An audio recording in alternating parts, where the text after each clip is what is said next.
Hi, this is Natalie with day 2 of our repigmenting in the sunlight. So I'm out here today. This is going to take 15 minutes. Here's my hands before.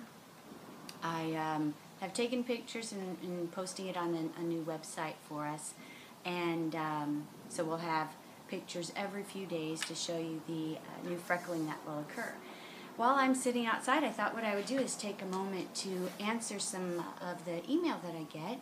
And this first one I got was on the YouTube page. So he says, "Hello, my best friend has vitiligo. Right now it's really small patches in just a few spots on his wrists and arms, and I do mean very few here and there. I doubt I would have even noticed if he hadn't told me about it. In fact, but he has it, and as I said, he's my best friend, so I'm trying to help as much as I can. I've been researching to learn more about what brought this about. So I've been watching your videos here on YouTube, which I watched several of.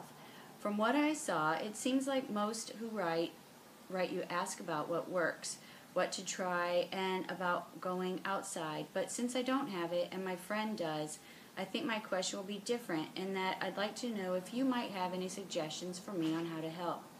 He tells me I have helped more than anyone else in his life, so I guess I'm doing all right. But if there's more I can do, I'd like to know. I encourage him. I tell him I'm there for him. I remind him to take these pills he's trying, vitamin B, ginkgo, and etc. So I'm not really sure what vitamins he's taking, but you know, a line of vitamins, a regime of vitamins is good. Just for our overall health too. And even tell him that even if it did get bad, I wouldn't see him any different than I do now because I'm worried. Because with all the research I've done, I've come across many times things about the Great Depression that goes along with this, and I know it already depresses him and stresses him out. And it's not even bad yet. I truly think he could beat it. And I've told him that, especially since he's young, 22, that, but I'm worried about what he will do if it actually gets worse. Plus, as I said, is there more I can do to help? I feel weird asking a complete stranger anything, but you're the only one I've stumbled across that I could really just send a message to and ask that has it. Not to mention the only one who seems to have a positive attitude about it. Talking about not letting it keep you from living a regular and normal life is what made me think I had finally found someone to write about it." Alright, so that's a really nice letter. You know, I mean, I think the best thing about this is that he cares so much that he's looking for additional help for his friend. And my answer, I've already emailed him as well, but I thought I'd go ahead and do a video reply since I told him that I would, is that you're doing great. You know, you're doing exactly what your friend needs. You're just being there. I can't tell you how many people of my friends and you know, my family, people that I date say, I don't even notice it. I never would have noticed it if you hadn't pointed it out. And really, it doesn't matter how many people tell me that. I still don't really believe that because to me it seems so obvious. And I know that people that love me want to protect my feelings, just like I love to protect the people that are in my life's feelings as well. So knowing that I probably would say that, even if I had noticed it, makes me doubt that they're being honest. But you know, maybe it's true. In the end, the only thing that does make me feel better is feeling better about myself alone, and so to do that, it's really just a matter of,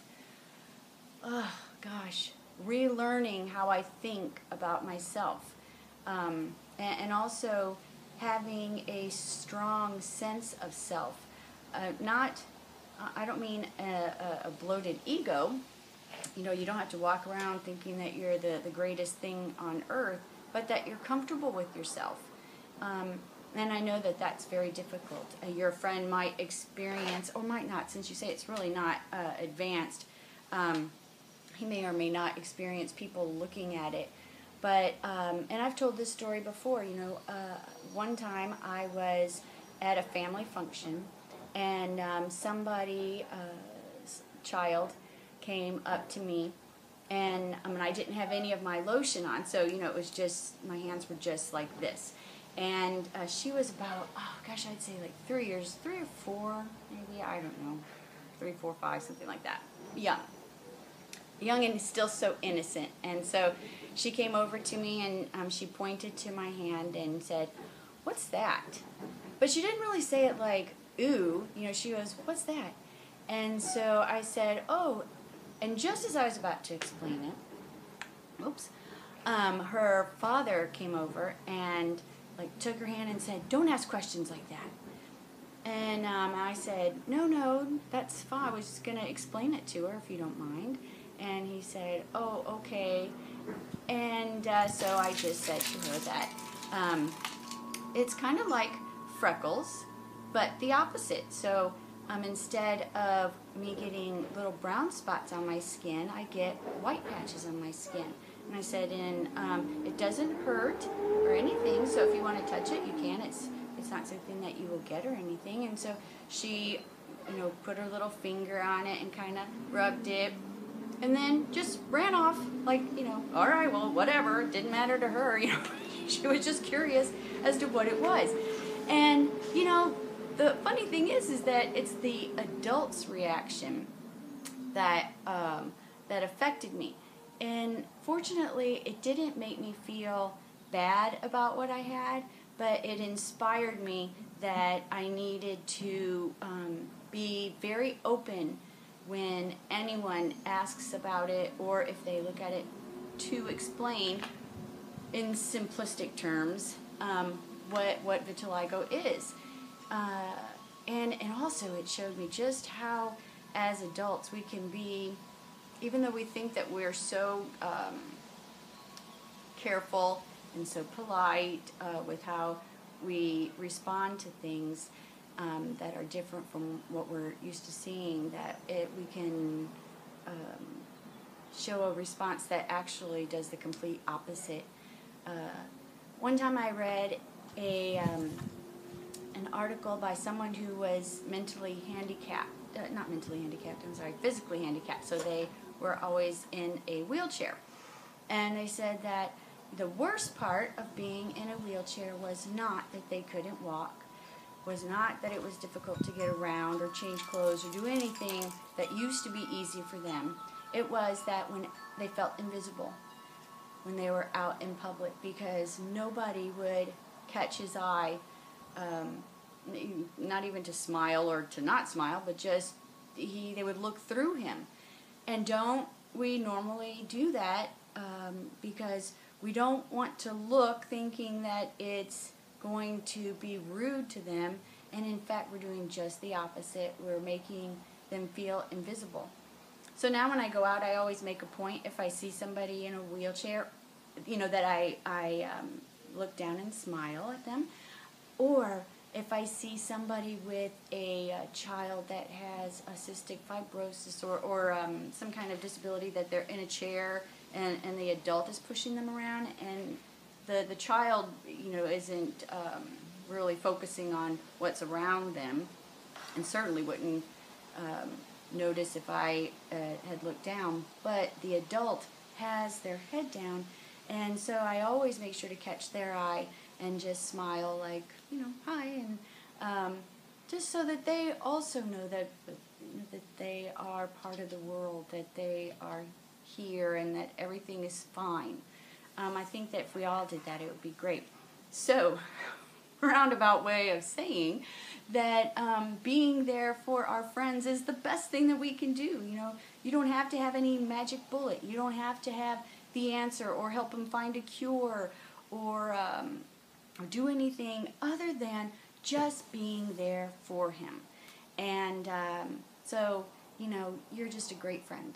I'm really happy that I came across your email. I'm glad that you decided to write in, because it's always great to know that there are wonderful people out there who do care so deeply about their relationships and people that are in their lives and helping others.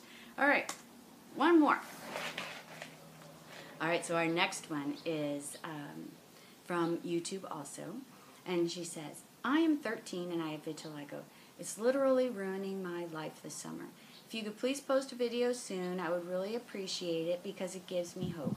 I recently noticed small parts on the corners of my eyes, and though it's not noticeable, NIW, I have no idea what that means. Oh, I bet she means now. It was just a typo. I thought that was an acronym for some kind of text thing. Even though it's not noticeable now, it's only a matter of time. If I get it on my face, I don't know what I'll do. Well, BTW So What, who has an adorable YouTube channel. You know, first off, I'm sorry that you're experiencing this. It can be very difficult, especially when you're 13. But if you're noticing it just on your face right now, even though you're kind of young to wear makeup, I bet you could talk to your mom and see one of your parents and see if it's all right with them if you get some kind of cover-up, because I'm not quite sure what your skin tone is. Oh, you had a medium to fair complexion, so I bet you if you got some kind of little bit darker makeup and you could put that on your face, or if you just get a little bit darker than your skin tone foundation makeup, you can use that all over your face, and that will help blend those areas. You know, it's not going to make it look completely invisible. You will probably still see it, but to the naked eye of anybody looking at you, you know, I bet you they're not going to notice it. And I think, you know, the best thing that you can do is keep open about this. All right, don't hide your feelings. Don't feel ashamed, and always feel that you can go to someone and talk about your feelings if you're feeling sad about it, or curious about, you know, other things that you can do to try to repigment. So I'd just like to encourage you to be able to talk with other people and stay open. People that are close to you, obviously.